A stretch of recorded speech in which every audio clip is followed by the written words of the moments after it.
다 함께 기도하시겠습니다.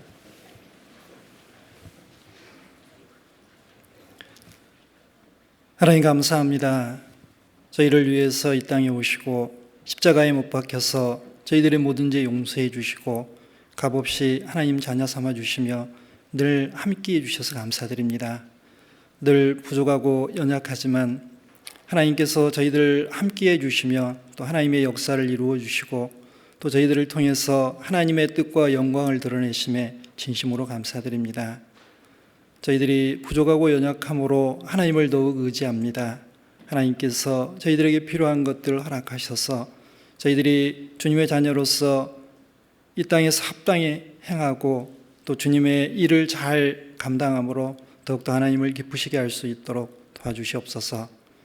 흩어져 있던 저희들 또 한자리에 모여서 말씀과 또 교제 나누고자 합니다.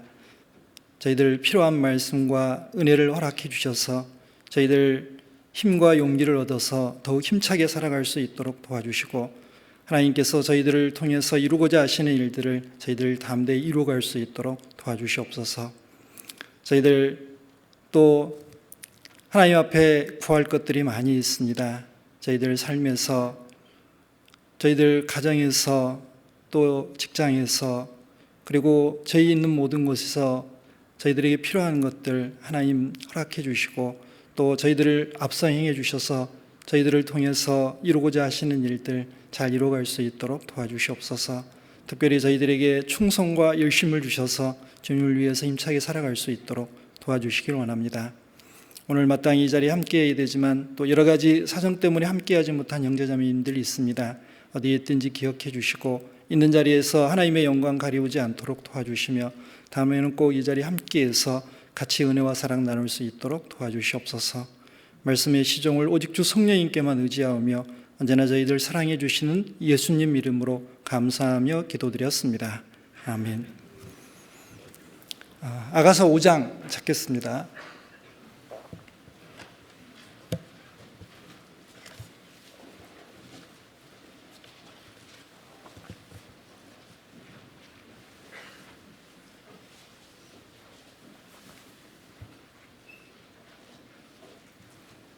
아가서 5장 9절부터 16절까지 입니다. 아가서 5장 9절부터 16절까지 제가 읽겠습니다. 여자 중 극히 어여쁜 자야, 너의 사랑하는 자가 남의 사랑하는 자보다 나은 것이 무엇인가? 너의 사랑하는 자가 남의 사랑하는 자보다 나은 것이 무엇이기에 이같이 우리에게 부탁하는가? 나의 사랑하는 자는 희고도 불고 만 사람에 뛰어난다. 머리는 정금 같고 머리털은 고불고불하고 까마귀같이 검구나. 눈은 시냇가의 비둘기 같은데 젖으로 씻은 듯하고 아름답게도 박혔구나.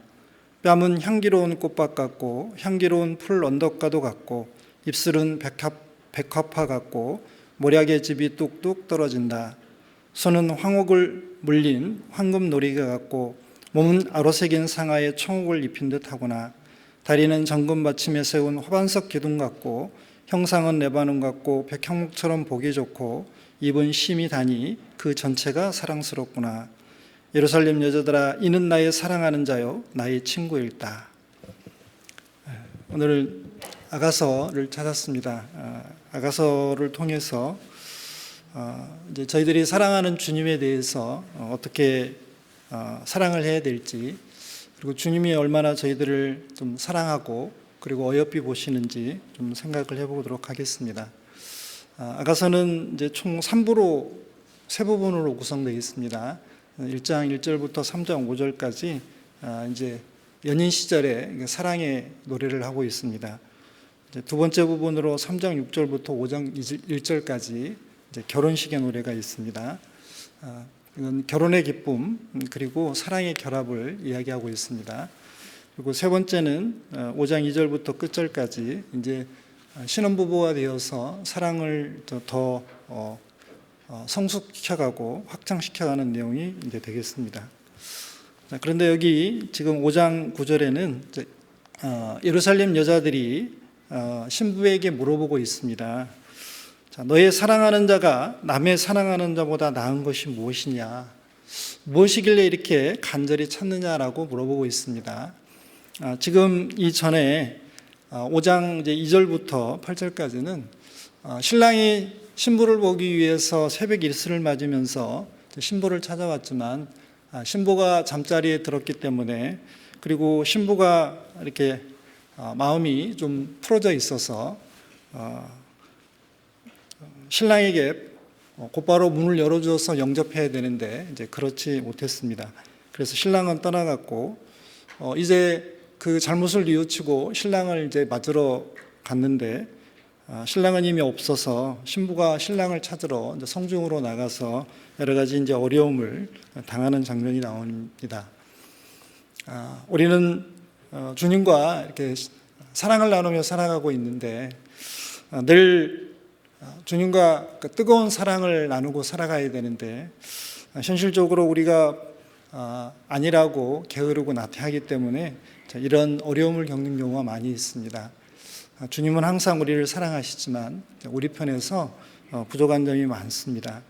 이럴 때 우리는 빨리 다시 주님과의 관계를 회복해야 되고, 여기 보는 것처럼 이제 주님을 간절히 찾아야 됩니다. 그런데 찾는데 우리가 사랑하는 주님 어떤 분이신지 한번 설명해 봐라 라고 하면 이제 설명이 잘 안 되는 경우가 있습니다.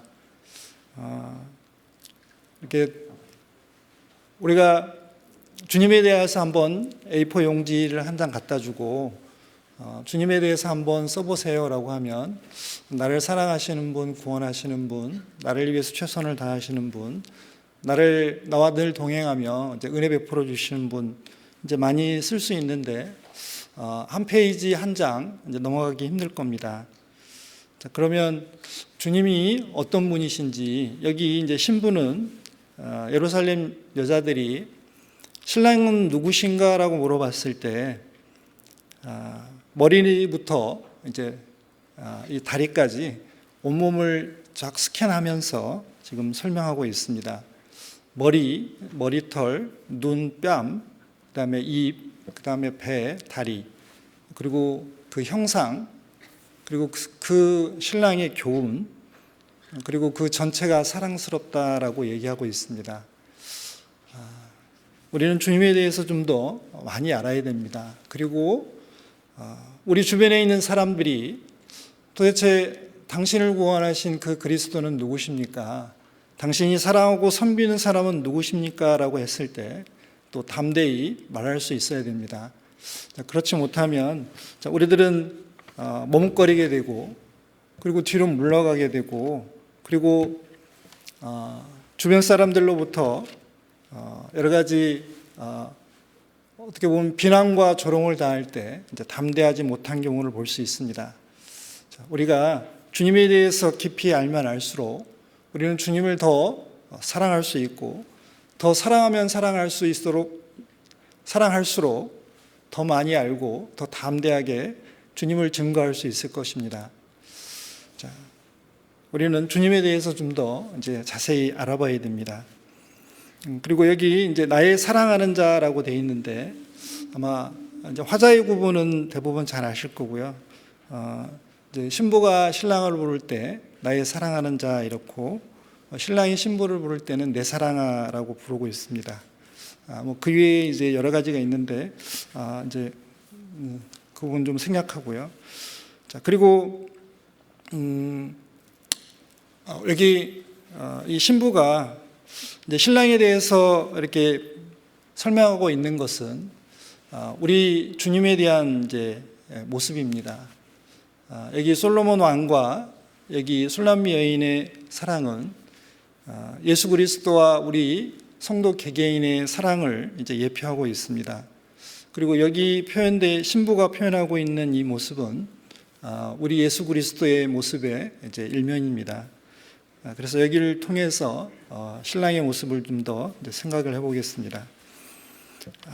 이제 신랑에 대한 이제 자랑, 여러분들은 사랑하는 사람에 대해서 이제 어떻게 태도를 취하고, 그리고 어떻게 그 사람을 다른 사람에게 이제 소개하고 있는지 좀 생각을 해봐야 되겠습니다.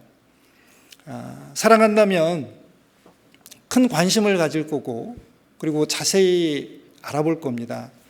그리고 그 사람의 조그만한 거라도, 그리고 그 사람의 좋은 장점 같은 것을 많이 발견해서 다른 사람에게 이야기하거나 이제 자랑할 겁니다.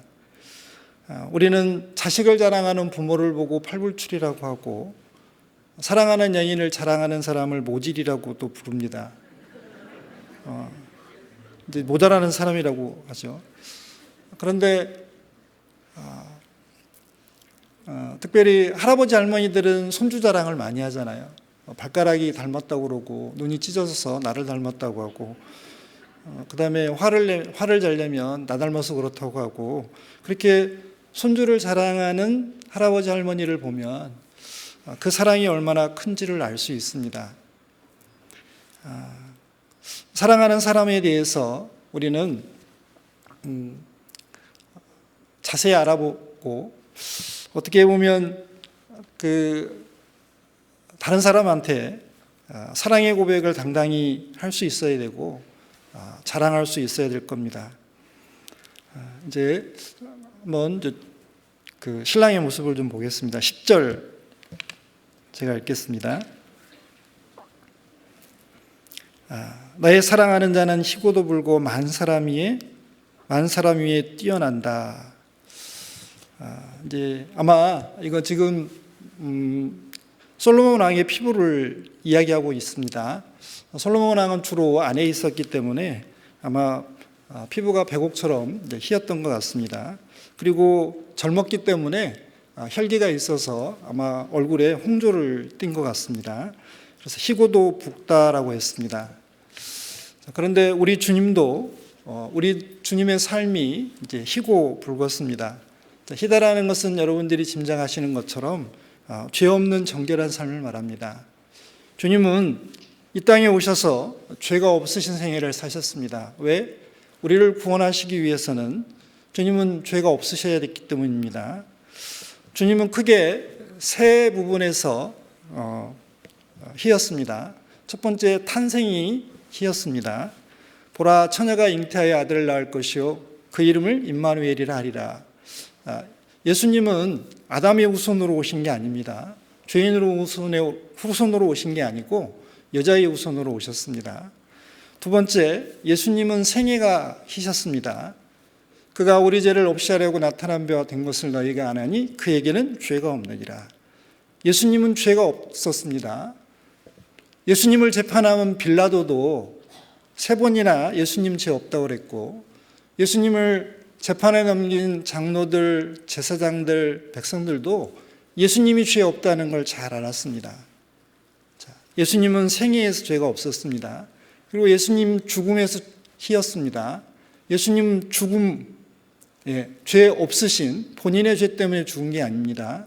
갈라디아서 3장에 보면 나무에 닮은 자마다 저주를 받은 자니 그랬는데, 이스라엘 사람들은 십자가에 못 박혀 나무에 달려 죽은 사람을 자기 죄 때문에 저주받아 죽은 사람으로 알았습니다. 그런데 예수님이 3일 만에 부활하셨잖아요. 그렇게 되면 예수님은 자기 죄 때문에 죽은 게 아니잖아요. 예수님은 죽음에서 희셨습니다. 그리고 예수님은 삶이 붉으셨습니다.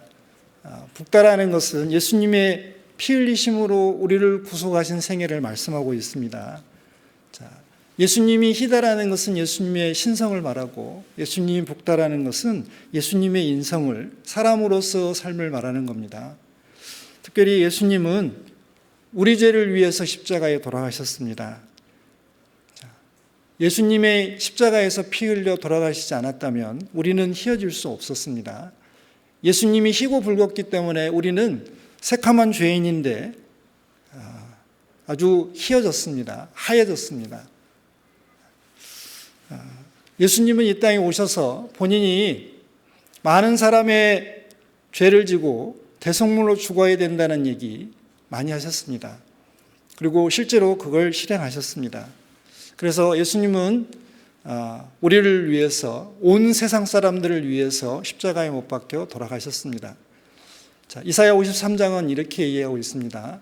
그는 실로 우리의 질고를 지고 우리의 슬픔을 당하였거늘 그는 징벌을 받아서 하나님에게 맞으며 고난을 당한다 하였노라. 그가 찔리면 우리의 허물을 인하며 그가 상하면 우리의 죄악을 인함이라. 그가 징계를 받음으로 우리가 평화를 누리고 그가 책징에 맞음으로 우리가 나음을 입었도다. 우리는 다 양 같아서 그릇 행하여 각기 제 길로 갔거늘 여호와께서는 우리 무리의 죄악을 그에게 담당시키셨도다. 자, 예수님이 상하고 찔리신 거, 우리 때문에 그랬습니다. 그가 곤욕을 당하여 괴로울 때에도 그 입을 열지 아니하였음은 마치 도수장으로 끌려가는 어린 양과 털 깎는 자 앞에 선 잠잠한 양같이 그 입을 열지 아니하였도다 그랬습니다. 자, 예수님의 희고도 붉은 것을 이사야 53장은 우리 때문이라고 자세히 이야기하고 있습니다. 자, 우리는 예수님의 희고도 붉음을 기억해야 되고 또 감사해야 되고 그것을 우리 마음에 새기고 주변에 있는 사람들에게 우리 사랑하는 주님에 대해서 잘 설명해 줘야 될 겁니다. 5장 10절 다시 제가 읽겠습니다. 나의 사랑하는 자는 희고도 불고 만 사람 위에 뛰어난다. 자, 그렇기 때문에 예수님은 만 사람 위에 뛰어난다 그랬습니다. 자, 나 때문에 고난과 슬픔을 당하셨기 때문에 그분은 나에게 가장 존귀한 분이셨습니다. 모든 사람 위에 뛰어나다. 예수님은 나에게 어떤 사람의 사랑하는 사람 중에 하나가 아닙니다. 예수님은 나의 가장 사랑하는 분이 아니고 최고이시고 그리고 나의 모든 것 되신 분입니다. 자, 신부는 신랑 솔로몬을 보고 만 사람 위에 뛰어난다. 예, 맞습니다. 술람이라는 아주 시골 처녀가 그 당시 자기 나라를 통치하던 지혜롭고 부귀영화를 누렸던 솔로몬 왕을 만나서 이제 결혼을 하게 됩니다. 시골 처녀가 왕자님을 만나서 결혼을 했으니까 아마 이 술람미 여인에게는 이 솔로몬이 가장 뛰어난 사람이었을 겁니다. 아마 이 표현대로 그 당시 이스라엘에서 가장 뛰어난 인물은 솔로몬이었습니다. 근데 그 솔로몬을 남편으로 맞았습니다. 자, 그런데 예수님은 만왕의 왕이시고 만주해 주십니다. 자, 그분에게는 외모가 우리가 흠모할 만한 아무것도 없었지만 겉모습은 그랬습니다. 그러나 우리가 주님에 대해서 배우면 배울수록 알면 알수록 그분은 나에게 정말 최고의 분이고 그리고 그분을 가장 사랑하게 될 겁니다. 그래서 하나님은 나의 삶에서 어떤 시간보다도 먼저이시고 어떤 일보다 우선하시며 어느 누구 앞에서도 1번이시고 첫 번째이시고 그리고 어떤 곳에서도 이제 최고가 되실 겁니다. 자, 만 사람 위에 뛰어나다. 예, 그렇습니다. 5장 11절 읽겠습니다.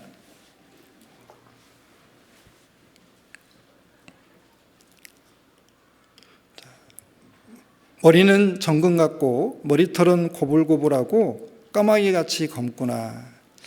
자, 머리가 정금 같다 그랬습니다. 자, 이제 머리라는 것은 몸에서 가장 으뜸되고 이제 중요하신 분이잖아요. 그리고 정금이니까 이게 매우 귀하고 소중하며 그리고 변하지 않으니까 이제 영원할 거잖아요. 자, 정금머리라는 것은 몸의 지체 중에 으뜸되는 권리인 수익권을 가지고 있으며 모든 지체를 다스리는 몸의 모든 지체들은 머리의 명령에 의해 움직입니다. 통치권을 가지고 있습니다. 자, 그리고 정금이니까 그 권리가 영원하고 그 소중함이 더하고 크다. 그리고 영원하다는 뜻입니다. 자, 여기 물론 신부는 이 신랑을 정금머리라고 얘기한 것은 아마 솔로몬이 머리에 정금면류관을 쓰고 있었기 때문에 이제 그렇게 표현했을 겁니다. 자, 그런데 우리는 여기 주님을 볼 때 주님이 정금머리시잖아요. 그러면 정금머리라는 것은 이제 으뜸 되시는 분이라는 뜻이고, 그리고 가장 귀하다는 분이신데, 그럼 이 정금머리 되시는 예수님에 대해서 골로새서 1장에 좀 잘 표현을 해놨습니다. 좀 찾아보겠습니다.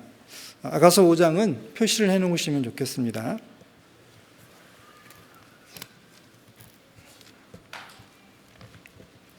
골로새서 1장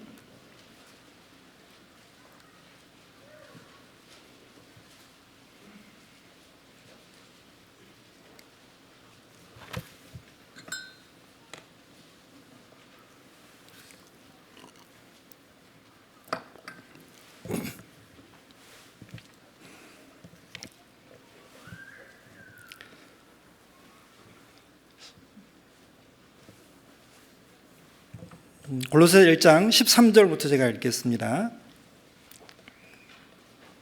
자, 예수님이 우리들에게 정금머리처럼 으뜸되시고 가장 소중한 분이라는 것을 13절에 이렇게 설명하고 있습니다.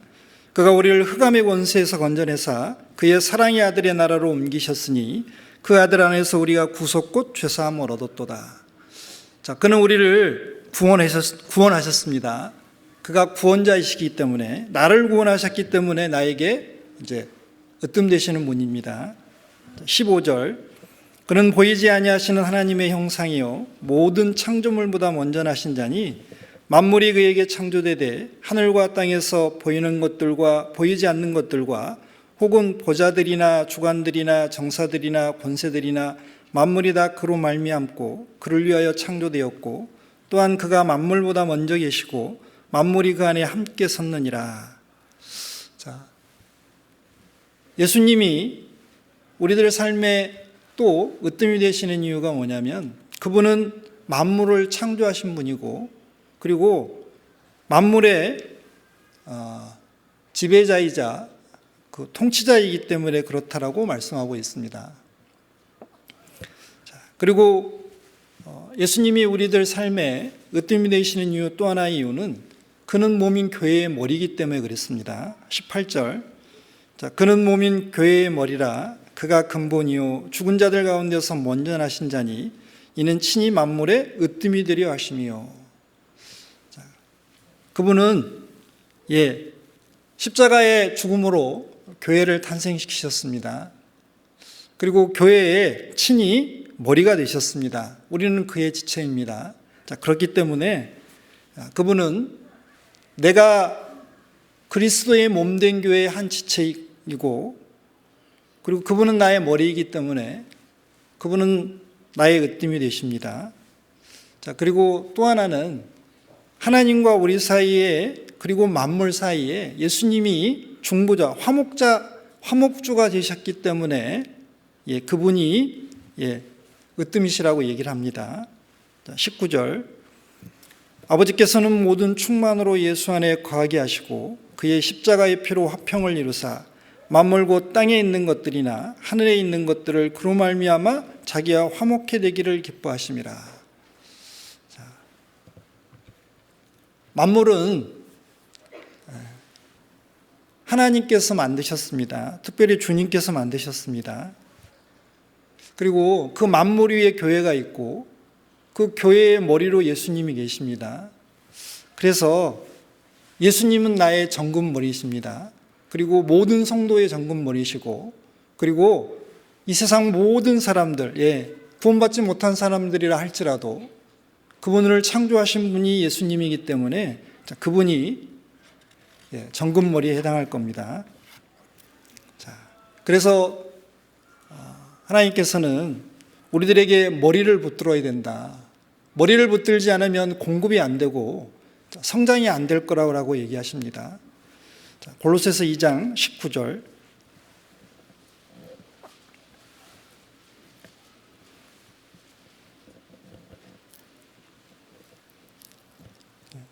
제가 읽겠습니다.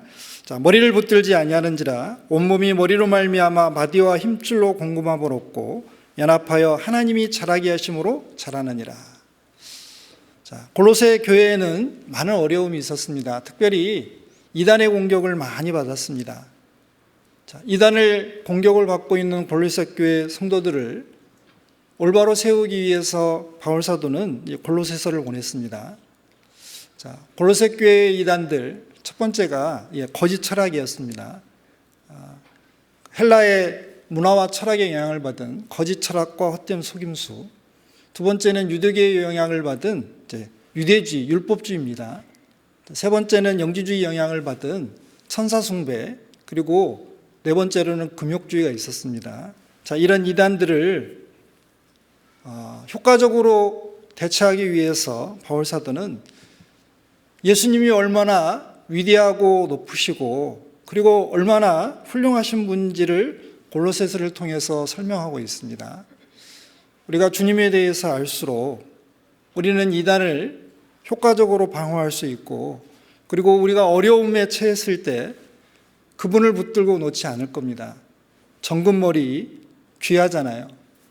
자, 여러분들 금은 여러분들 많이 원할 겁니다. 금반지, 금 가락지, 금 목걸이 우리 자매님들 좋아하시잖아요.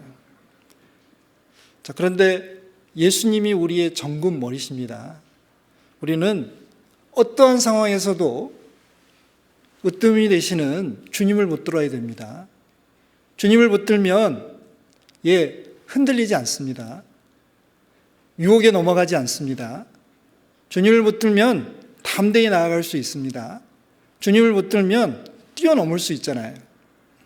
그리고 우리가 주님 정금머리라고 하는 것은 예수님이 우리들에 대한 생각을 많이 가지고 있는데 그 생각이 지극히 보배롭고 많기 때문에 그렇습니다. 시편 139편에는 우리에 대한 생각이 정말 많다고 하셨습니다. 주의 생각이 어찌 그리 보배로운지요, 그 수가 어찌 그리 많은지요라고 다윗은 이야기하고 있습니다. 자, 우리들에 대한 생각도 많으시고 어떻게 도와줄까? 그리고 어떻게 우리를 세울까? 어떻게 아름답게 변화시킬 수 있을까? 어떻게 성장시킬 수 있을까? 주님은 늘 생각하십니다. 자, 주의 생각이 보배롭기 때문에 우리는 주님을 붙듭니다.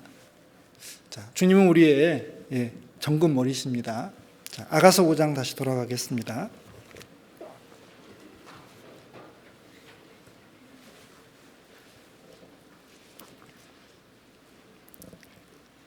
11절.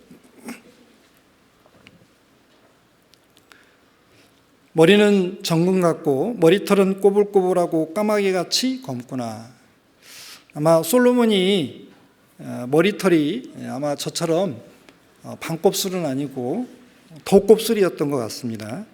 여기 고불고불하다는 표현이 되어 있는데 이제 문어를 찾아보니까 종려나무 새싹가지로 되어 있습니다. 그래서 아마 그 새싹이 나올 때 이렇게 꼬불꼬불하던 내지는 이렇게 솟아오를 때 휘어진 그렇게 그런 모습을 지금 표현하고 있습니다. 자, 그리고 까마귀같이 검다. 자, 머리가 아마 칠흑같이 검었던 것 같습니다. 자, 이것은 이 솔로몬이 굉장히 생기 있고 그리고 아주 젊음이 넘치는 모습을 이제 설명하고 있습니다. 머리가 하얘지면 늙었다라고 합니다. 머리가 검으면 이제 청춘이라고 하잖아요. 그 청춘이라는 단어를 찾아보니까 새싹이 파랗게 돋아나는 봄철이라는 뜻으로 10대 후반에서 20대에 걸치는 인생의 젊은 나이 또는 그런 시절이라고 되어 있습니다. 자, 20대 여러분들은 청춘이시니까 좋겠습니다. 참으로 부럽습니다. 참고로 저는 흰머리가 좀 있습니다. 이제 우리 주님에게 이제 이 말씀을 적용하면 주님의 머리가 꼬불꼬불하고 까마귀같이 검다.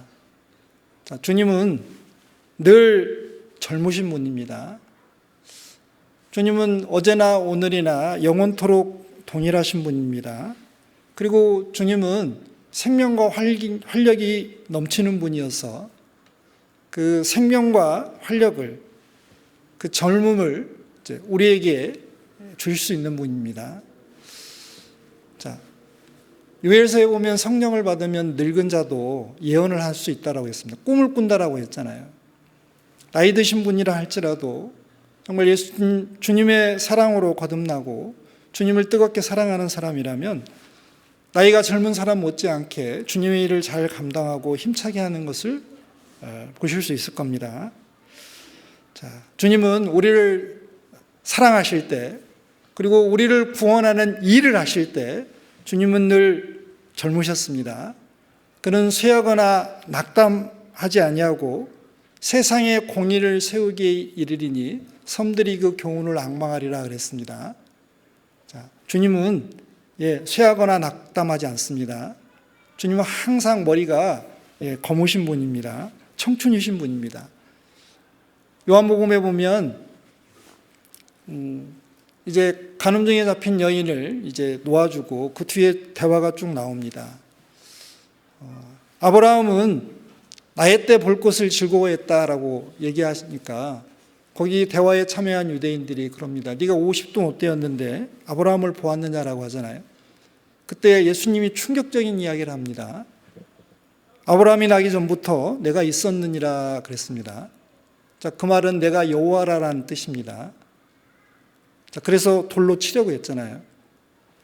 자, 예수님은 영원토록 계셔 오셨습니다. 이제까지 계속 존재해 오신 분입니다. 그리고 앞으로도 동일한 모습으로 계실 겁니다. 자, 그분이 항상 젊음을 유지해서 영원토록 계셔야 될 이유는 그분이 나를 구원하셨고 그분은 하나님과 나 사이의 중보이시고 그리고 내 구원의 보증이 되시기 때문에 그분은 항상 살아계셔야 됩니다. 자, 히브리서 7장 한번 보겠습니다.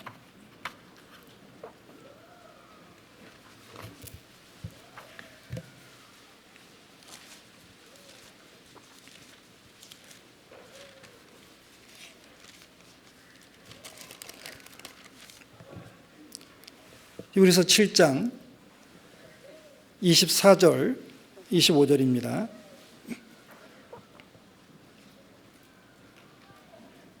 히브리서 7장 24절, 25절. 예수는 영원히 계심으로 그 제사직분도 갈리지 아니하나니 그러므로 자기를 힘입어 하나님께 나아가는 자들을 온전히 구원하실 수 있으니 이는 그가 항상 살아서 저희를 위하여 간구하심이니라. 자, 그분은 항상 살아계셔야 됩니다. 왜? 나의 구원도 보증해 주셔야 되고 내가 어렵고 힘들 때마다 내가 실족에 이길 때마다 나를 위해서 기도해 주셔야 되기 때문에 그분은 항상 살아계셔야 됩니다. 또 그분이 항상 살아계셔야 되는 이유는 우리가 그 은혜의 보좌 앞에 나가서 은혜를 구해야 되기 때문에 그렇습니다. 히브리서 4장 16절 보겠습니다.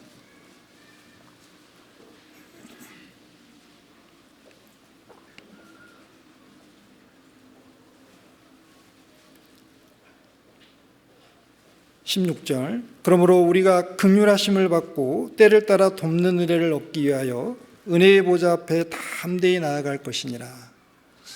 그분이 항상 살아계셔서 우리의 이야기를 들으셔야만, 그리고 나를 구원하시고 나를 사랑하신 분이기 때문에 그 은혜의 보좌 앞에 부담 없이 나아가서 나의 사정을 다 토로하고 도움을 간청할 수 있을 겁니다. 그분은 우리들을 위해서 늙으실 수가 없는 분입니다. 아버지께서 일하시니 나도 일한다라고 말씀하셨습니다. 지금도 우리를 위해서 기도하고 그리고 우리를 도우셔야 되기 때문에 쉬지 않고 아마 기도하고 계실 겁니다. 이제 검은 머리가 나왔으니까 흰 머리도 나옵니다. 다니엘서와 요한계시록에 보면 그 주님의 머리가 이제 흰 양털 같고 눈과 같다라고 표현이 되어 있습니다. 자, 여기서는 백발로 나오는데요. 주님이 늙으셔서 그런 게 아니고 영생하시느니 지혜로우시니 그리고 성결하시다는 것을 표현하기 위해서 주님의 머리를 이제 백발로 표현하고 있습니다. 자, 아가서 5장 다시 넘어가 보겠습니다.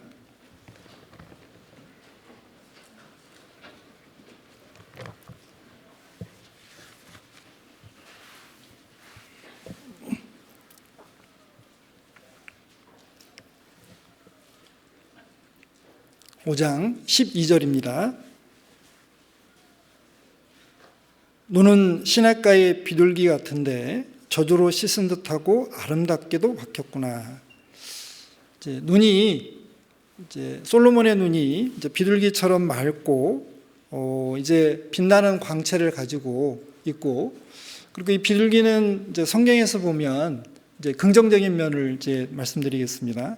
첫 번째, 노아 홍수 때 비둘기를 내놔 그 물이 가만 여부를 알기 위해서 밖에 내놓았습니다.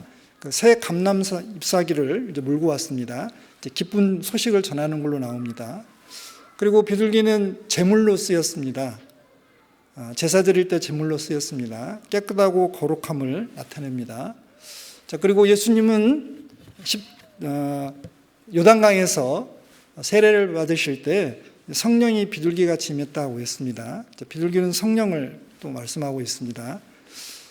그리고 예수님은 제자들을 파송하시면서 뱀처럼 지혜롭고 비둘기처럼 순결하라고 말씀하셨습니다.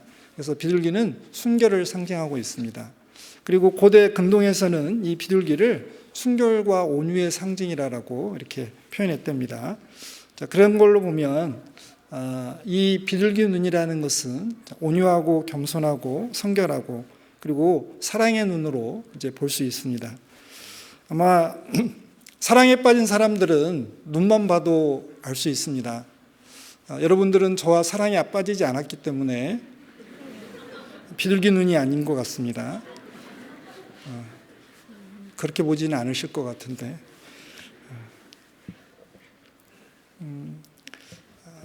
이제 이 비둘기 눈이 이제 주님의 눈입니다. 그런데 이제 더 놀라운 것은 저주로 씻었다라고 얘기합니다. 이 젖은 여인의 가슴에서 나오고 아이를 양육하기 위해서 나오는 거잖아요. 쉽게 말하면 사랑입니다.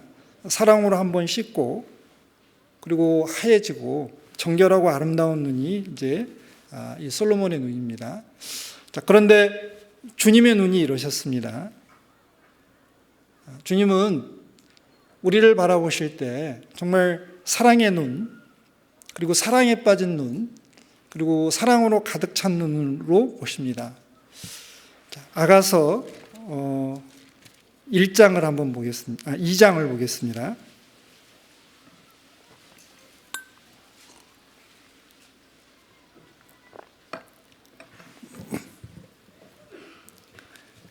(2장) 1절입니다.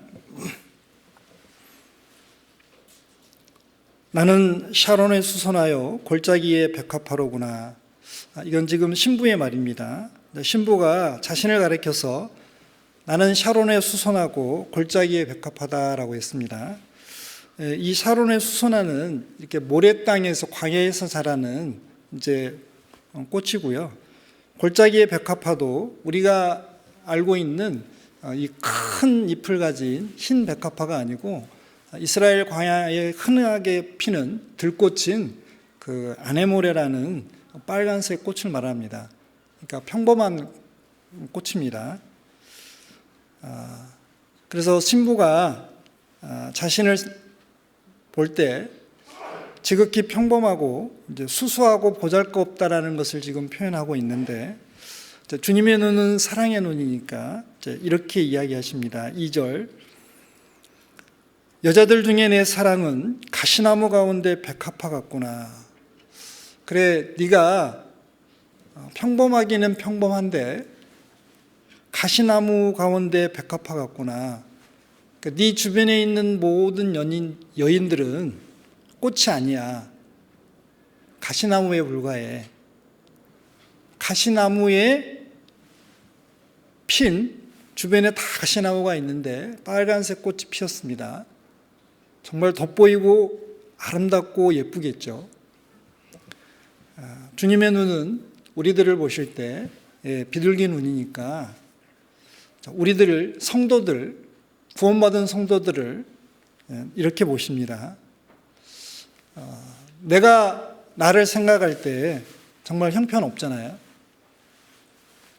자랑스러우세요? 네, 죄송합니다.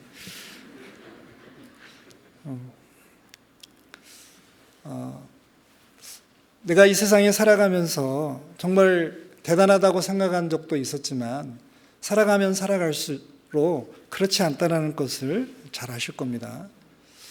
나는 남들보다 뛰어난 머리도 없고 많은 재산도 없고 그리고 나에게는 미모나 여러 가지 자랑할 만한 것이 없다라고 나는 평범해. 그리고 나는 그냥 다른 사람보다 못해라고 생각을 하실 겁니다. 그런데 주님은 구원받은 성도라면 어느 누구도 가시나무에 있는 백합화 같다라고 얘기하십니다. 성도는 주님 보시기에 아주 귀합니다. 왜냐하면 그분은 자신의 온몸을 던져서 우리를 구원하셨기 때문에 그렇습니다. 자신의 모든 것을 주고 우리를 피로 사셨습니다.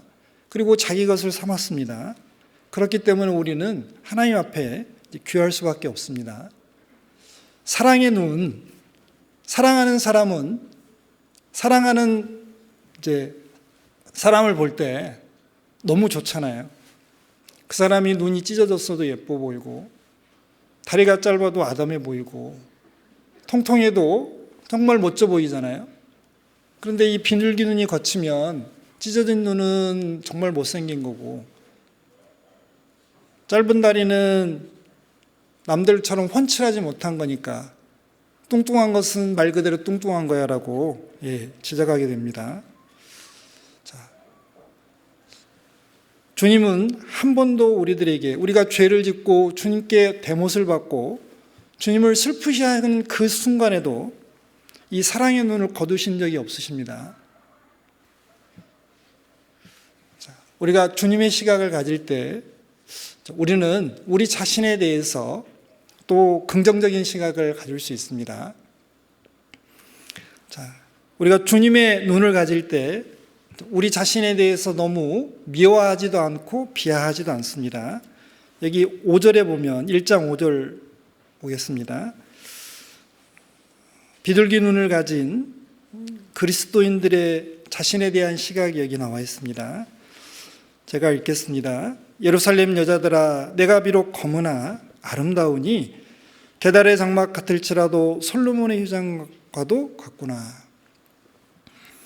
이 술람 여인은 아마 포도원직이라고 했으니까 밖에 나가서 이 포도원을 지켰습니다. 시골 처녀였고 포도원에 나가서 일을 했으니까 이제 검게 그을렸을 겁니다. 피부가. 그래서 이제 백옥 같은 피부를 가져야 멋져 보이는데 이게 검은 피부를 가졌기 때문에 이제 솔로몬의 사랑을 그렇게 많이 받지 못할 거라고 생각하는데 이제 그렇지 않았습니다. 내가 비록 검지만 아름답다. 신랑 솔로몬의 보기에 아름답다라고 했습니다. 우리 성도들도 그렇게 이야기할 수 있습니다. 나는 비록 검지만 주님 앞에 내가 떳떳한 게 그렇게 많지 않지만 나는 주님 앞에 아름답다. 그리고 게달의 장막이라는 것은 이제 아라비아에 사는 베두인족들이 이제 이 게달 족속이고요. 이 사람들이 장막을 만들 때 이제 주로 염소로 만들었기 때문에 그 장막의 색깔이 검은색이나 회색이었다고 합니다.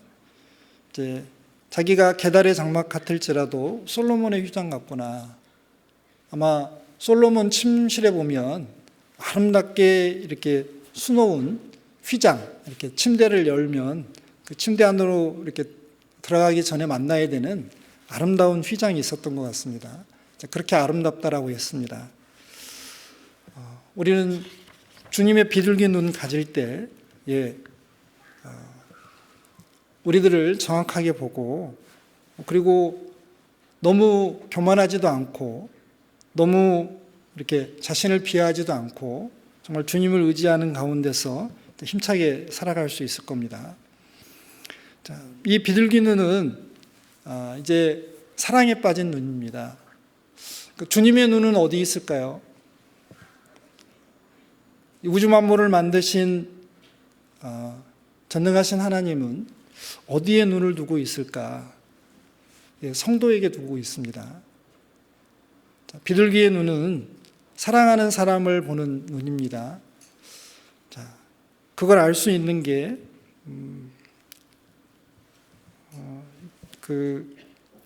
신부를 이야기할 때도 신부의 눈이 비둘기 같다라고 이야기합니다. 1장 15절입니다.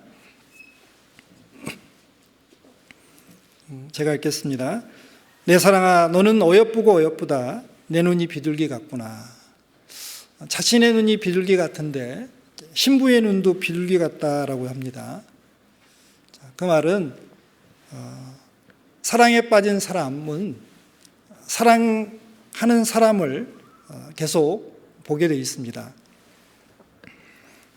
제가 이제 사랑에 빠진 사람은 어떻게 알 수 있을까? 인터넷에 찾아봤습니다. 상대방이 당신과 사랑에 빠졌다는 증거가 있답니다. 확인해 보시기 바랍니다. 제가 읽겠습니다. 첫째, 당신과 시간을 함께 보내고 싶어 한다. 당신의 하루에 대해 물어본다. 당신을 믿는다. 당신이 필요로 한다면 언제든지 도움을 준다. 당신의 관점을 존중한다. 무슨 결정을 할 때 당신을 늘 염두에 둔다. 애정을 표현한다. 당신을 응시한다. 과거에 대해 이야기하는 것을 즐긴다. 관계를 지키는 데 자신의 안위를 건다.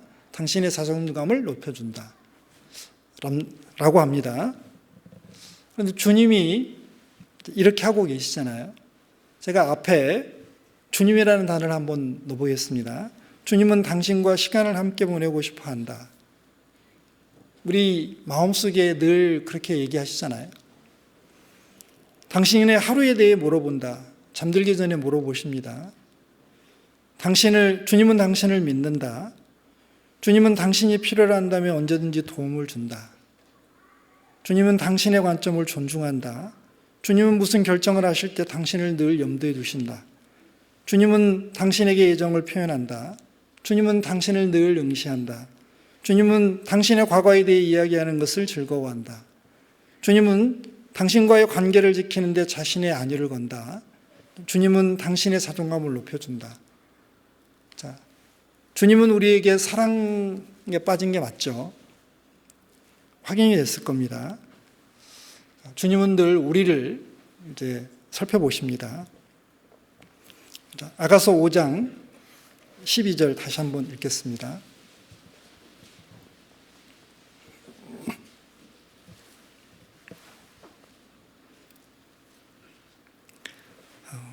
눈은 시냇가의 비둘기 같은데 저주로 씻은 듯하고 아름답게도 박혔구나.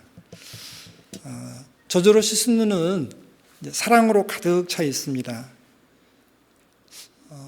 그래서 주님은 우리의 허물이 문제가 되지 않습니다. 그래서 민수기 23장에 보면 우리 발람 선지자, 우리 거짓 선지자라고 알고 있는데 이 발람 선지자가 하나님에 대해서 잘 알고 있었습니다. 뭐라고 하냐면 23장 21절에 여호와는 야곱의 허물을 보지 아니하시며 이스라엘의 패역을 보지 아니하시는도다. 왜?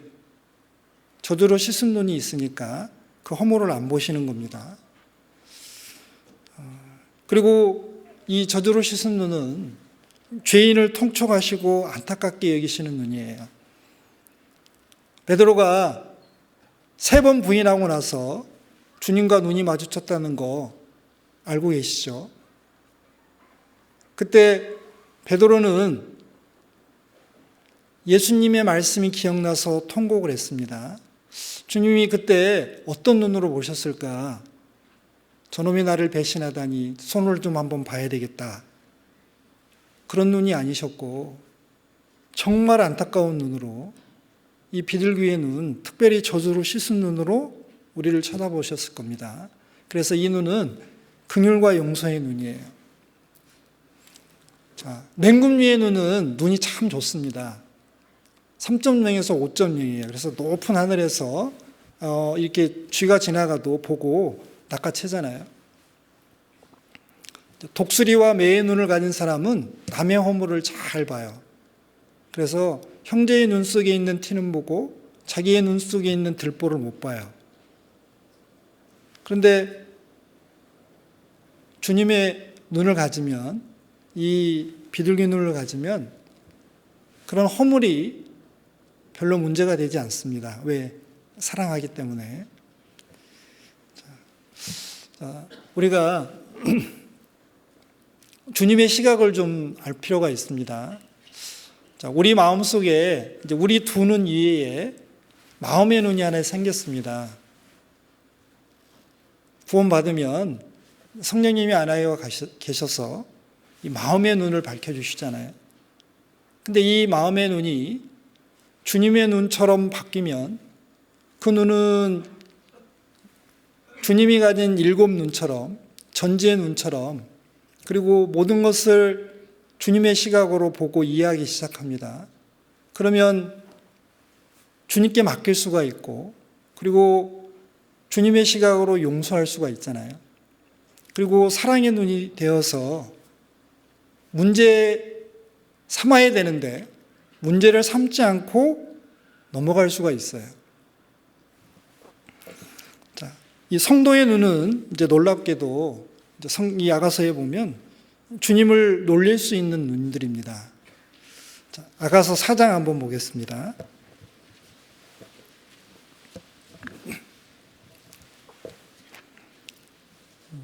성도의 눈이 비둘기 눈을 닮았는데요. 비둘기 눈인데 4장 9절입니다. 제가 읽어보겠습니다. 나의 눈이 나의 신부야, 내가 내 마음을 빼앗았구나. 내 눈으로 한 번 보는 것과 내 목에 구슬 한 깨미로 내 마음을 빼앗았구나. 주님의 마음을 황홀케 할 수 있는 눈을 성도들이 가지고 있습니다. 여기 보면 신랑이 신부 보고 얘기합니다. 한 번만 네가 나를 쳐다봐 주면 내 마음이 황홀해진다. 그리고 네가 목걸이를 했는데 그 목걸이에 있는 한 구슬 하나가 내 마음을 정말 기쁘게 하고 너무 매력적이어서 마음을 빼앗아 버렸다라고 얘기합니다. 자, 우리가 주님을 바라보고 산다. 내가 외롭고 힘들 때 주님께 눈을 향한다. 내가 좌절과 낙심 속에서 하나님을 찾는다. 내가 죄를 지었지만 회개하고 돌이키고 다시 주님을 바라본다. 예, 주님의 마음을 빼앗을 수 있습니다. 그리고 내가 주님을 위해서 뭔가를 좀 바꿔보겠다. 내 삶을 좀 주님을 위해서 단장해 봐야 되겠다. 그래서 조그만한 믿음의 진보를 보이면 주님 너무나 좋아하시는 거예요. 내 마음을 빼앗아 버렸구나. 나를 황홀케 하는구나 라고 이야기합니다. 아가서 6장 또 보겠습니다. 5절. 자, 내 눈이 나를 놀래니 돌이켜 나를 보지 말라. 내 머리털은 길라산 기슭의 눈 염소떼 같고. 자, 신부를 보고 네 눈이 나를 놀래게 하니까 눈이 커집니다. 깜짝 놀라게 하니까 나를 쳐다보지 말라. 이거 반어법입니다. 계속 보란 얘기입니다. 자, 이것은 이제 신부의 눈을 통해서 이제 해석을 보니까요.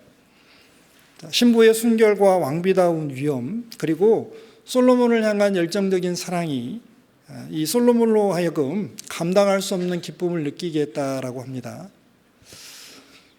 마찬가지로 우리 그리스도인들이 주님 앞에 영적인 순결을 지키고 그리고 그리스도인다운 품위를 지키고 주님을 향한 열정을 가지고 살아가면 주님은 놀라십니다. 깜짝 놀라시는 거예요.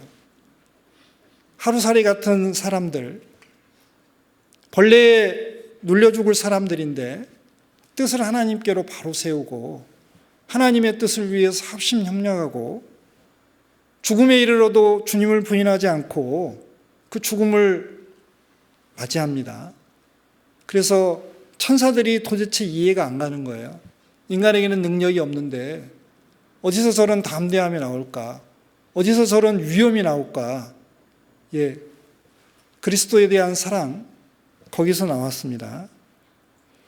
그 앞에 보면 이제 4절에 내 사랑아 너의 어여쁨이 디르사 같고 너의 고음이 예루살렘 같고 어미함이 기치를 벌인 군대 같구나 그랬습니다. 이 디르사는 한때 북이스라엘의 수도였습니다. 이 디르사라는 이름 자체가 기쁨과 아름다움이라는 뜻이랍니다. 그리고 예루살렘에 성전이 있었습니다. 하나님이 선택한 도시입니다. 그래서 하나님의 도성이라고 했습니다. 그리고 어미함이 기치를 벌인 군대 같구나. 자, 이 어미함이라는 것은 어떤 위험인데 이게 승리한 군대가 이렇게 깃발을 들고 개선하는 모습을 지금 두고 표현을 했습니다. 위풍당당하잖아요. 그리스도인들이 이 세상에 살아갈 때 당당하게 살아갑니다. 없어도 당당합니다. 그리고 무시받아도 당당합니다. 따돌림을 당해도 당당합니다. 왜 그럴까요? 우리는 그리스도의 신부고 하나님의 자녀들이고 장차 영원한 천국을 상속받을 사람들이잖아요. 우리의 신부는 우리는 이 땅에서 승부를 보는 사람들이 아닙니다. 주님이 이 땅에 재림하시면 우리의 운명은 바뀝니다. 자, 이 세상에서는 부귀영화를 누리는 사람들이 참 대단해 보이잖아요. 주님이 오시면 믿음에 부요한 사람, 주님을 위해서 수고와 희생을 많이 한 사람, 그리고 이 세상에서 정말 주님을 의지하고 당당히 살아갔던 그리스도인의 품위를 지켰던 사람, 그 사람들이 아주 놀라울 겁니다. 주님의 눈을 우리는 놀래며 살아갈 수 있습니다. 자, 다시 아가서 5장 13절입니다.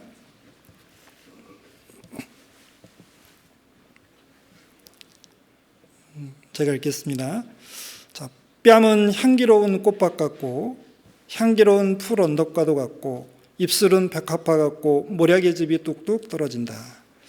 자, 이제 뺨을 이야기하고 있습니다. 이제 눈에서 이제 뺨으로 내려왔습니다. 근데 이 뺨이 아마 향기로운 꽃밭 같고 향기로운 풀 언덕 같다고 했는데, 이 솔로몬의 이 혈색이 아주 굉장히 좋았던 것 같아요. 그래서 보통 꽃은 붉은색이 많으니까 화사하게 붉은 색이었고, 그리고 이게 아까 말씀드린 것처럼 이렇게 활력이 넘치는 젊은이었으니까 아마 얼굴에 생기가 넘쳤던 것 같아요. 그래서 여기 꽃과 이제 풀밭으로 이렇게 설명하고 있습니다. 이제 요즘 현대인들은 이제 산무를 가지고 산대요. 무기력과 무감동과 그리고 무감각에 살아간답니다. 그래서 삶에 활기가 별로 없어요. 여러분들 얼굴을 보니까 금방 느끼겠어요.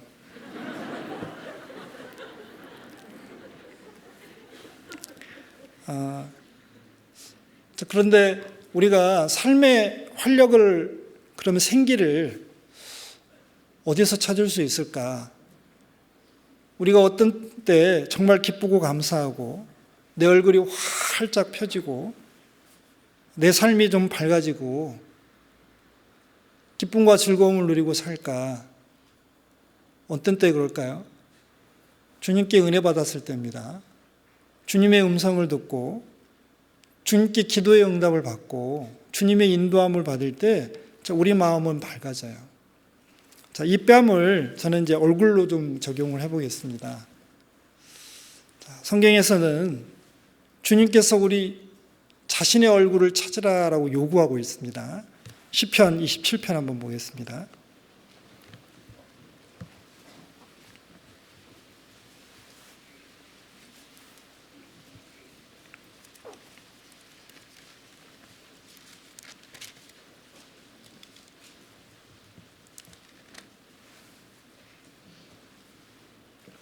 시편 27편 8절입니다.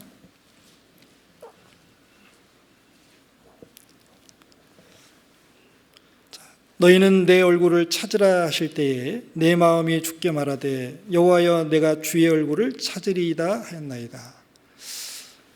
하나님께서 자신의 얼굴을 구하라 그랬습니다. 자, 하나님의 얼굴을 구한다는 것은 하나님의 자비와 긍휼, 그 다음에 용서와 도움을 구한다는 뜻입니다.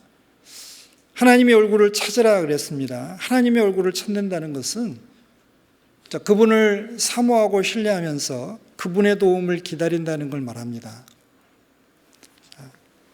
우리가 주님의 얼굴빛을 받을 때 우리의 삶은 피어납니다. 기쁘고 즐거워지잖아요. 성경에서 우리는 그 그리스도의 얼굴에 있는 하나님의 영광을 아는 빛을 받았기 때문에 구원을 받았습니다. 그리고 주님의 얼굴을 보고 주님과 대면해 살아가면 어둠에 붙잡히지 않고 생명의 빛에 다닐 수 있습니다. 그리고 주님이 얼굴빛을 비춰주실 때 우리의 기쁨과 감사가 나오고, 그리고 다니엘이 황폐된 성소를 보고 하나님께 기도했습니다. 주의 얼굴빛을 주의 황폐한 성소에 비추시옵소서라고 했습니다.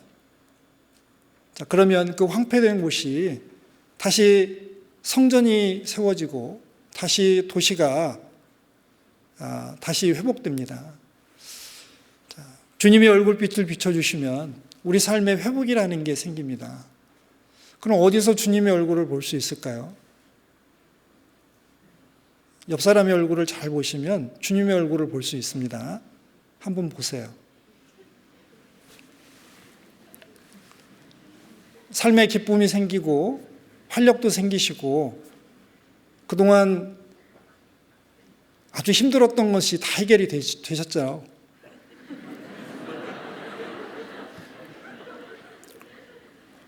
웃는 것은 제가 원하는 반응이 아닙니다. 자, 그래서 다니엘은 그 예레미야가 70년 포로 생활을 예언했는데 그 연수를 깨닫고 하나님께 이렇게 기도했습니다. 하나님 회복시켜 주세요. 주의 얼굴빛을 비춰주십시오. 왜? 민수기 6장에 보면 주의 얼굴로 내게 비추사 은혜 베푸시기를 원하며 그 얼굴을 내게로 향하여 드사 평강 주시기를 원하노라. 하나님의 마음입니다. 하나님은 늘 우리들에게 자신의 얼굴을 비춰서 은혜 베푸시고 복 주시고 지켜주시고 그리고 평강 주시기를 원하셔요. 그런데 내가 얼굴을 숨기기 때문에 문제가 됩니다. 내가 죄를 짓거나 내가 불순종 가운데 있거나 내 마음이 높아져 있으면 주님의 얼굴을 배웁지 못하는 거예요. 그리고 주님의 존전에 나아가야 되는데 나아가지 않습니다. 주님의 얼굴을 볼 때 얼굴이 화사해집니다. 아마 여러분들은 설교를 듣고 집에 가실 때 들어오기 전보다는 훨씬 더 밝아지시고 아마 생기가 있으실 겁니다. 그것은 하나님께서 그렇게 하십니다. 아가서 5장 다시 돌아가 보겠습니다.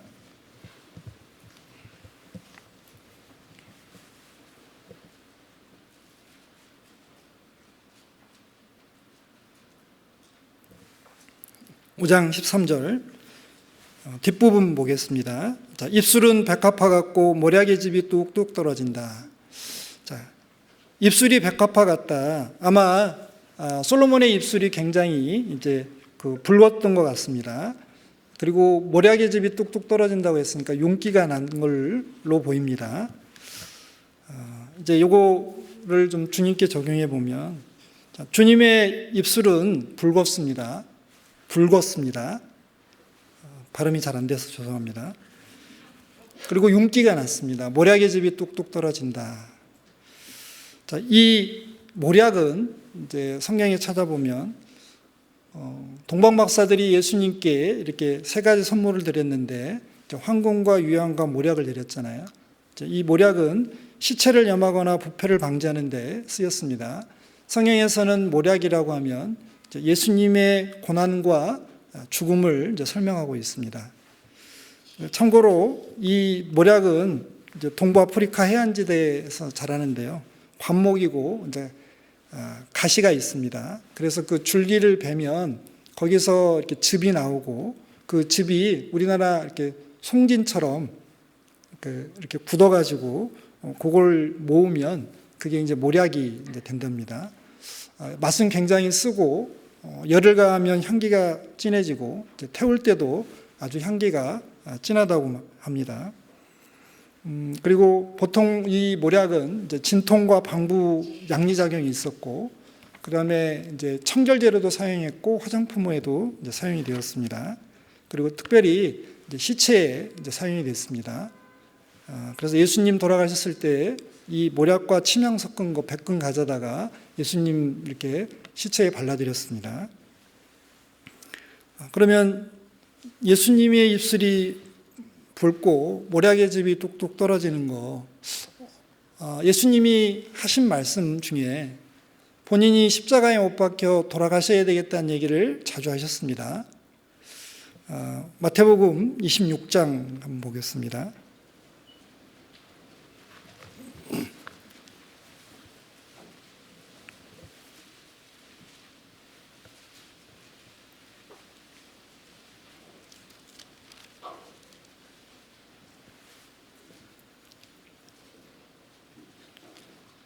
마태복음 26장 27절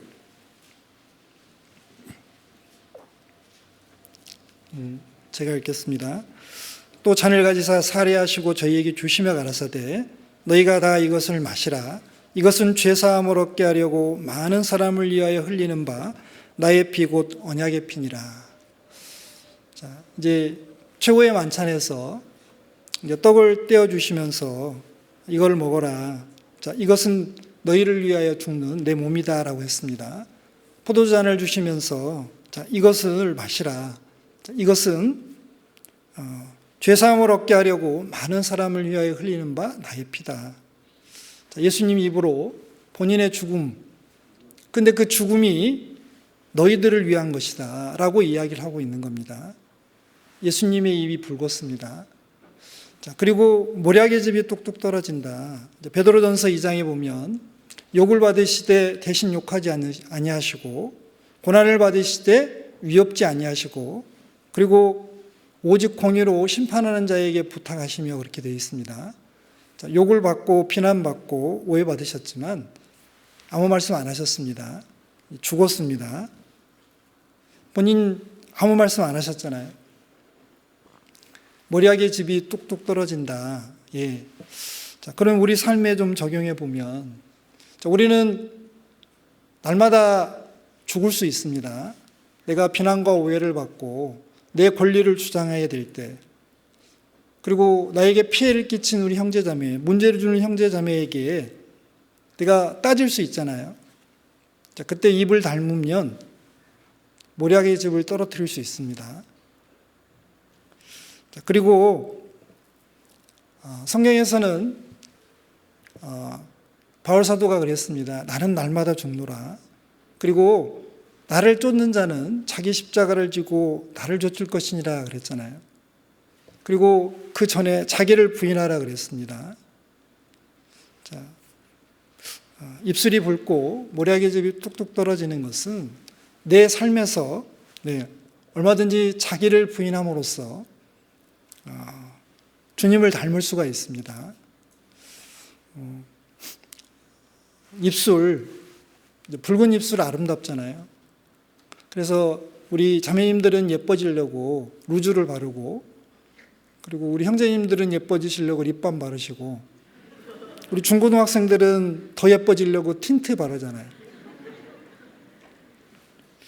그런데 우리는 인내로, 그리고 자신을 부인함으로, 자기 십자가를 짐으로 우리들 입술을 정말 아름답게, 붉게, 윤기나게 할 수 있습니다. 아가서 5장 다시 돌아가겠습니다.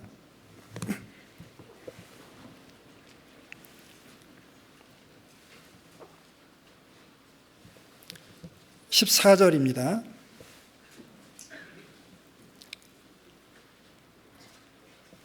손은 황옥을 물린 황금 놀이개 같고 몸은 아로새긴 상하에 청옥을 입힌 듯 하구나. 이제 손은 이제 황옥이라고 되어 있는데요. 이제 이 황금 놀이개가 황금 막대기나 황금 이제 그 링, 그러니까 반지로 되어 있습니다.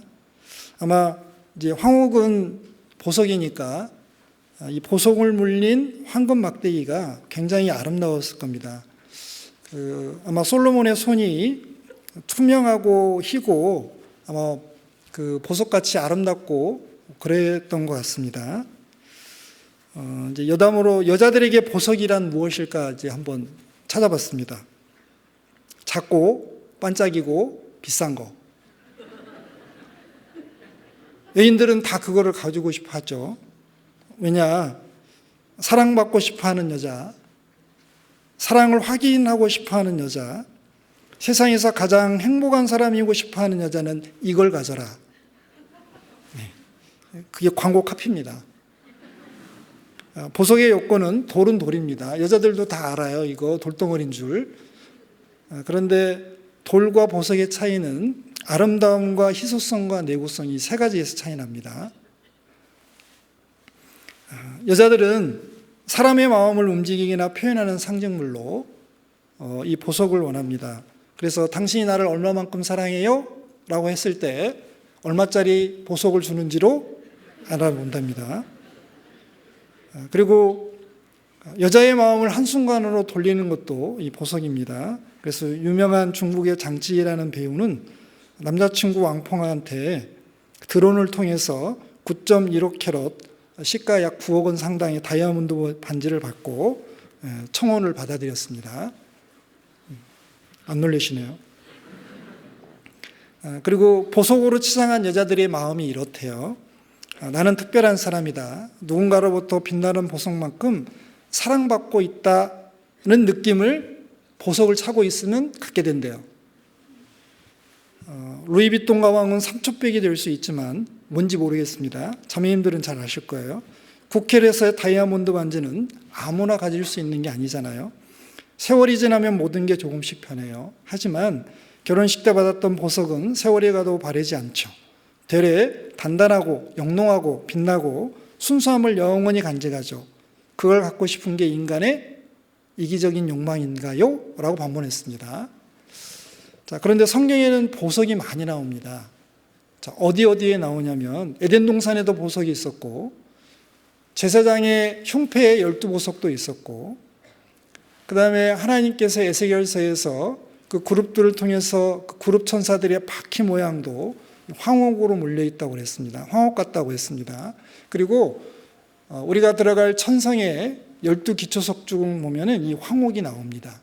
그래서 성경을 쭉 이렇게 공부하다 보면 어떤 키워드를 쭉 따라가면 하나님의 뜻을 이렇게 계시받는 경우가 많이 있어요. 그래서 제가 이제 한번 해석해 보겠습니다. 이 두려왕을 장식한 보석 중에 하나가 이 황옥인데 이 에덴 동산에 있었습니다. 그러니까 이 주님의 손이 황옥에 이렇게 그 황금 놀이개 같다고 했으니까 손이잖아요. 하나님의 손은 에덴 동산에도 있었습니다. 하나님의 손은 우주 만물, 천지를 창조하시고 인간을 만드시고 그리고 인간을 타락시킨 그 루시퍼 천사도 만들었습니다. 그 에스겔서 28장에 설명하고 있는 두로왕의 그 아름다움을 루시퍼의 아름다움을 비해서 지금 책망하고 있는 장면에서 이 황홍이 나옵니다. 보석이 나옵니다. 자, 그러면 인간이 이제 위기에 처해 있으니까 하나님의 인간을 구원하셔야 됐습니다. 그래서 이제 제사, 제도, 율법이라는 걸 주셨고 그 제사를 집행하는 사람으로서 대제사장을 세우십니다. 그 제사장의 가슴에도 황옥이라는 보석이 있습니다. 그리고 본인이 직접 이 땅에 오셔서 십자가에 못 박혀서 그 구원을 완성하십니다.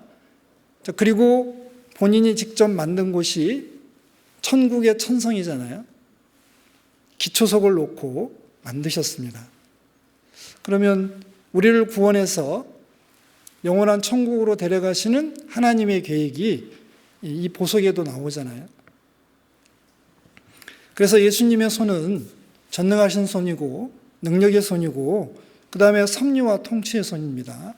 그런데 그렇게 아름다웠던 손이 문둥병자에게 손을 대시고 내가 원하노니 깨끗함을 받으라라고 하셨습니다. 죄인들과 접속하시는 손, 그리고 능력을 나타내주는 손이셨습니다. 그리고 예수님의 손은 우리 인생에 간섭하시는 손입니다. 그리고 예수님이 제자들을 발을 직접 씻겨주시잖아요. 예수님의 손은 인간을 섬기신 손이었습니다. 그리고 아가사에 보면 그 왼손으로 팔베기하고 오른손으로 이렇게 이제 신부를 안는 손으로 되어 있습니다. 우리가 천국에 가면 주님을 만나뵐 겁니다. 사랑을 나타내는 손인데 그 주님께서 우리들이 기특하다고 믿음을 잘 지켰다고 머리를 쓰다듬어 주실 거고 우리를 안아주시면서 등을 토닥여 주실 겁니다. 아마 엉덩이도 토닥토닥 해 주실 줄 그럴 것 같습니다. 자, 주님의 손, 나를 위해 희생한 손이니까 아름답습니다. 이 세상에서 제일 아름다운 손은 주름이 잡히고 그리고 상처가 많은 어머니의 손이 제일 예쁩니다. 주님의 손에 못이 박혀 있습니다. 그 못자국을 보면서 우리는 너무 아름답다고 그리고 감사, 거의 무한 감사를 느낄 겁니다. 자, 왜? 우리를 위해서 희생한 손이시니까. 아가서 5장 14절 보겠습니다. 그 뒷부분 읽겠습니다. 자, 몸은 아로새긴 상아에 청옥을 입힌 듯하구나. 여기 이제 몸이라고 되어 있는데 이게 히브리어의 메엠이랍니다. 그런데 이게 복부를 얘기하고 있습니다. 지금 이게 머리에서부터 발끝까지 쭉 내려오면서 설명이 되어 있는데 갑자기 몸이 나오니까 이상하잖아요. 이게 복부, 배를 이야기합니다. 이제 이 배만 얘기하는 게 아니고 그 안에 있는 내장이나 창자를 이야기하고 있습니다. 이제 신부가 이제 솔로몬의 배를 보니까 아마 솔로몬도 운동을 많이 한 것 같아요. 이게 아마 식스팩이 있어서 초콜릿 근육도 있었던 것 같습니다. 그래서 여기 보면 아로를 새긴 상아의 청옥 같구나. 그러니까 이 상아는 지금이나 예전이나 굉장히 이제 비싼 재료이고 그 옛날에 고대 사회에서는 이 상아를 가지고 원하는 형상을 만들고 금이나 옷 같은 걸 입혀서 장식품을 만드는 게 유행이었고 아무튼 뭐 자신의 부귀를 자랑하는 수단이었던 것 같아요. 대단히 이제 귀한 곳으로 이제 인식되었답니다. 그러니까 지금 솔로몬의 이 복부가 정말 남성답고 아름답다라는 얘기를 하고 있습니다. 그런데 여기서 우리는 이제 주님의 마음을 좀 헤아려 봐야 되겠습니다. 주님을 봐야 되겠습니다. 이제 여기 이게 창자로 되어 있잖아요. 우리 빌립보서 2장 한번 찾아보겠습니다.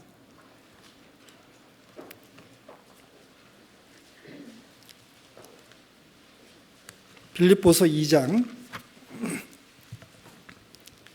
1절입니다.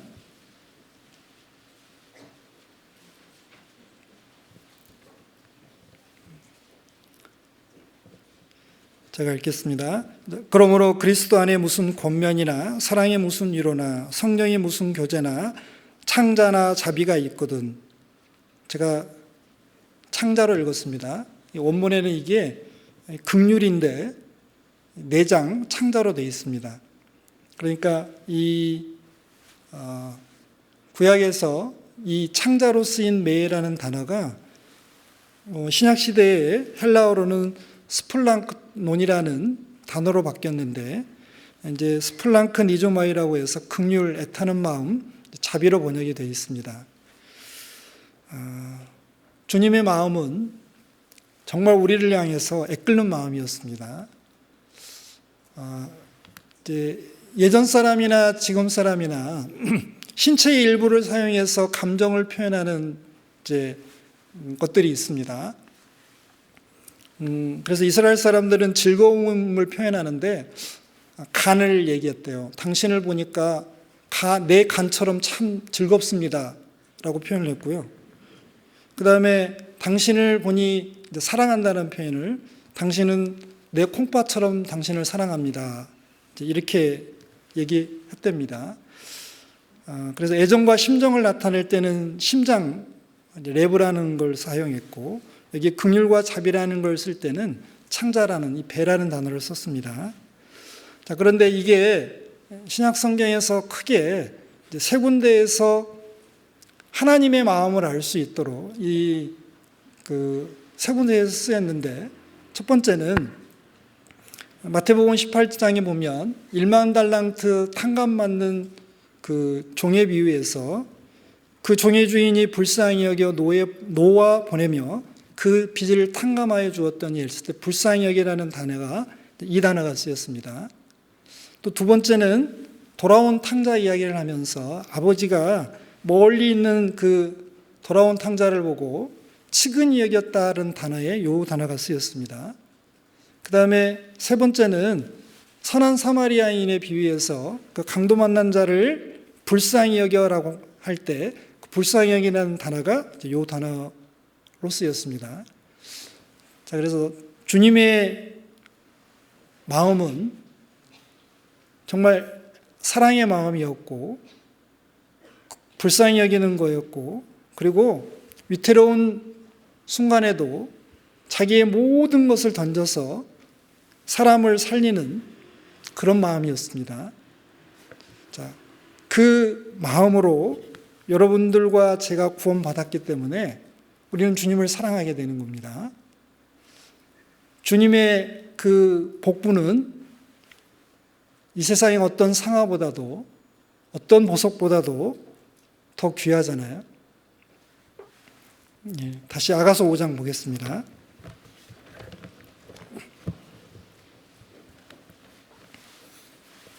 이제 정리를 해야 돼서 이제 달이 다 넘어가고요. 16절 보겠습니다.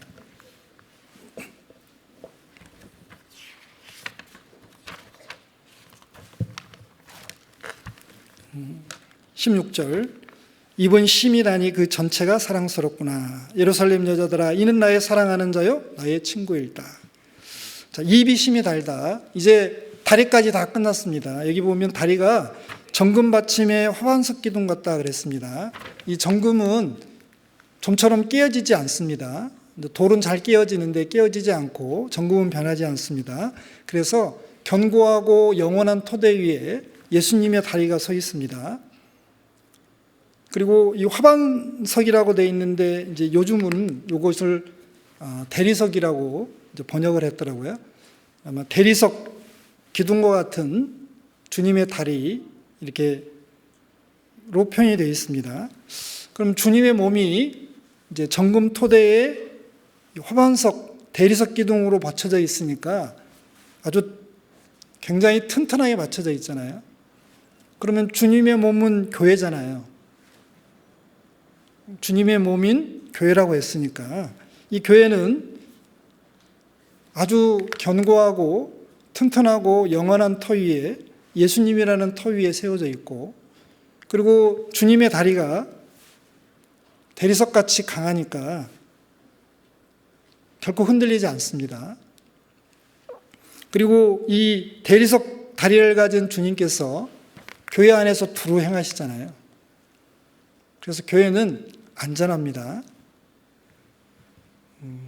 이제 그거 잠깐 설명드렸고요. 그리고 나서 이제 다리를 설명하고 난 다음에 끝나야 되는데 이제 입을 이야기하고 있습니다. 이제 입은 그 솔로몬의 입 자체를 얘기하는 게 아니고 아까 입술에서 얘기했으니까 이 입은 솔로몬의 입에서 나오는 지혜로운 교훈을 말하고 있습니다. 그래서 이게 심이 달다. 아마 그 신부가 신랑과 키스를 하면서 그 사랑의 달콤함을 지금 이야기하고 있습니다. 자, 그럼 주님에게 적용을 해보면 입이 심이 달다. 주님의 입에서 나오는 모든 말씀은 다 답니다. 단 심판에 관한 말씀 빼고요. 자, 시편 19편에 보면 금 곧 정금보다도 사모하고 그리고 꿀, 곧 송이꿀보다 더 달다고 한 게 주님의 말씀입니다. 자, 주님의 입에서 나오는 말씀, 자, 인생의 문제를 갖고 살아가는 사람들에게 예수님이 찾아오셨습니다. 문둥병자에게 내가 원하는 이 깨끗함을 받으라 했습니다. 그리고 12의 혈루증을 앓는 여인에게 따라 안심하라. 내 죄사함을 내 믿음대로 될지어다. 내 믿음이 너를 구하였느니라 라고 했습니다. 수고하고 무거운 짐진 자들아 다 내게로 오라. 내가 너희를 쉬게 하리라 그랬습니다. 아마 인생의 문제, 인생의 어려움을 가지고 있는 사람들은 그 예수님의 말씀을 듣고 너무 좋았을 겁니다. 그 말씀이 너무 달았을 겁니다. 인생의 풍랑을 맞은 사람들에게 예수님이 고요하고 잠잠하라니까 바다가 잠잠해졌습니다. 아마 인생의 폭풍, 인생의 경랑 속에 살아가시는 분들, 그것을 잠잠케 해주실 분이 예수님이 주님이시고 주님이 그거 해결해 주실 겁니다. 그리고 정말 낙심과 실패와 좌절 가운데 있는 사람들에게 주님은 말씀하실 겁니다. 나의 사랑, 나의 어여쁜 자야, 일어나 함께 가자. 겨울도 지나고 비도 그치고 지면에는 꽃이 피고 새들이 노래할 때가 이르렀는데 반구에 노래하는 소리가 땅에서 들리는구나.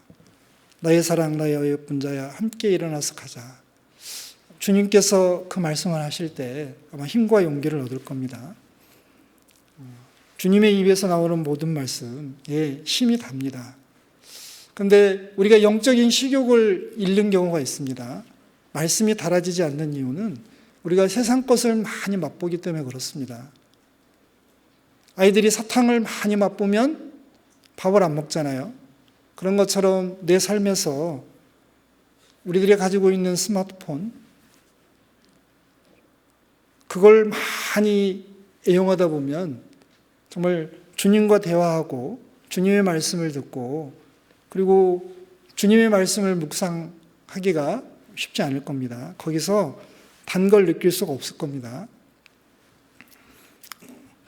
자, 그 전체가 사랑스럽구나. 사랑스럽습니다. 주님은 머리에서부터 발끝까지 정말 아름다우신 분입니다. 그리고 사랑스러운 분입니다. 그분이 먼저 우리를 사랑해 주셨습니다. 우리도 그분을 사랑해야 됩니다. 그러면 우리가 어떻게 해야 될까요? 어떻게 살아야 될까요? 아가서 8장 한번 보겠습니다.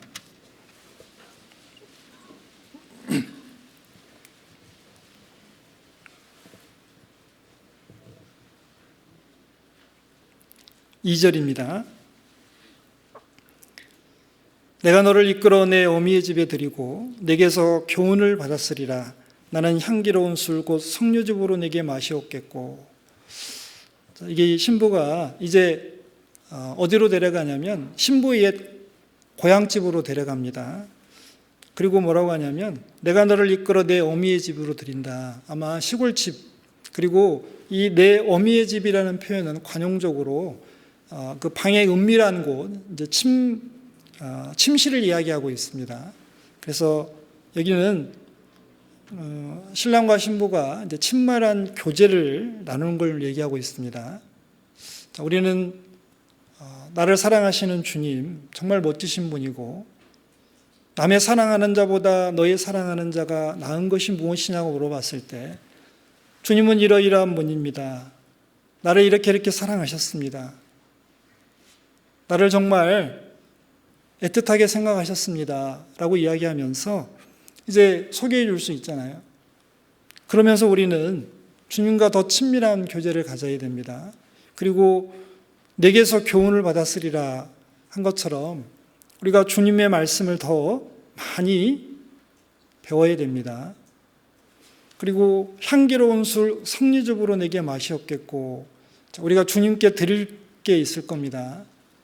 우리의 시간과 물질과 우리의 재능이 있다면 그리고 내 소유가 있다면 주님께 드려야 될 겁니다. 주님이 그걸 받으시고 기뻐하실 겁니다. 그리고 8절 보겠습니다. 우리에게 있는 작은 노인은 아직 유방이 없구나. 그가 청혼함을 받는 날에는 우리가 그를 위하여 무엇을 할꼬. 그가 성벽일진데 우리는 음망대를 그 위에 세울 것이요 그가 문일진데 우리는 백향목 판자로 두리리라. 자, 이제 이 신부가 자기 고향집에 가서 이제 동생이 있었습니다. 여동생이. 이게 이제 신부 오빠의 말일 수도 있고 이제 신부의 말일 수도 있는데 저는 이제 신부의 말로 좀 적용을 해 보겠습니다. 자, 작은 누이가 있는데 아직 다 처녀가 되지 않았습니다. 자, 그럼 처녀가 될 때까지 잘 돌봐줘서 이제 시집을 보내야 되잖아요. 사랑은 기본적으로 사랑이 충만해지면 사랑은 흘러 넘치게 되어 있습니다. 사랑의 확장이라는 걸 생각해야 됩니다. 우리가 주님으로부터 많은 은혜와 사랑을 받았다면 우리 주변에 있는 많은 이뤄진 영혼들에게 그 사랑을 자연히 전해줘야 될 겁니다. 그것이 하나님의 뜻이고 그리고 이게 신랑의 뜻이었습니다. 잘 자랄 수 있도록 여기 보면 성벽이라면 망대를 세워서 잘 지켜주고 문이라면은 백향목 판자를 눌러서 더 튼튼하게 만들어 줄 거다. 예, 우리가 주변에 있는 사람에게 어떤 걸 공급해야 될 게 있을 겁니다. 그리고 그 사람들이 구원받게 해서 또 한 처녀로서 우리 신랑이신 예수님에게 다시 시집 올 수 있도록 이제 도와야 되잖아요. 그게 사랑의 확장입니다. 그리고 마지막으로 8장 14절 나의 사랑하는 자야 너는 빨리 달리라 향기로운 산들에서 노루와도 같고 어린 사슴과도 같아야라. 주님의 재림을 사모해야 될 겁니다. 여기 보면 또 신랑 보고 달려오라고 얘기합니다. 사슴처럼 노루처럼 빨리 달려오고 잠시라도 떨어져 있기를 원하지 않는 신부의 마음입니다. 우리는 주님이 오신다는 이야기를 들었습니다. 이제 재림을 사모해야 됩니다. 그런데 걱정입니다. 한편으로는 기대도 되잖아요. 나를 이렇게 사랑하시는 주님을 배우는 것이 정말 한편으로는 기대가 됩니다. 그리고 감사가 됩니다. 그런데 한편으로는 걱정도 됩니다. 왜냐하면 잘못 산 게 있어서 혹시 혼날까 봐. 주님의 재림을 사모하는 사람들은 경건한 삶을 살아야 될 겁니다. 만물의 마지막이 가까웠으니 그러므로 너희는 정신을 차리고 근신하여 기도하라고 했습니다. 자, 우리들 삶에서 혹시 하나님 보시기에 합당치 못한 작은 여우 같은 것 있으면 잡아서 버려야 되고 주님 앞에 영적인 정절을 지키고 그리고 주님을 열정적으로 사랑하면서 주님께서 맡겨주신 일에 최선을 다하고 그리고 주변에 있는 많은 사람들에게 이 하나님 은혜의 복음을 더 열심을 품고 전해야 될 줄 압니다. 자, 그게 주님의 사랑을 입은 그리스도의 신부로서의 삶일 겁니다. 같이 기도하고 마치겠습니다. 하나님 감사합니다. 저희들 한자리에 모여서 또 하나님의 마음과 뜻을 헤아려 봤습니다. 부족하고 연약한 저희들, 또 하나님을 늘 슬프시게 하고 또 하나님을 실망시켜 드릴 때도 많은 저희들 변함없이 사랑해 주셔서 감사드립니다. 너의 사랑하는 자가 남의 사랑하는 자보다 나은 것이 무엇이냐고 물어봤습니다. 저희들이 항상 대답할 말을 준비해서 주변에 있는 사람들에게 하나님을 잘 증거할 수 있도록 도와주시고 주님을 사랑하고 섬기는데 저희들이 두 번째가 되지 않고 항상 첫째가 되는 저희들 될 수 있도록 도와주시옵소서. 또한 저희들 삶에 필요한 것들 허락해 주셔서 더욱더 주님을 잘 섬기고 또 주님을 위해서 더 힘차게 살아갈 수 있도록 도와주시옵소서. 모든 일들 저희들 알지 못하기에 또 하나님의 은혜의 손길에 부탁드리오니 하나님의 뜻대로만 인도해 주시옵소서. 예수님 이름으로 기도드렸습니다. 아멘.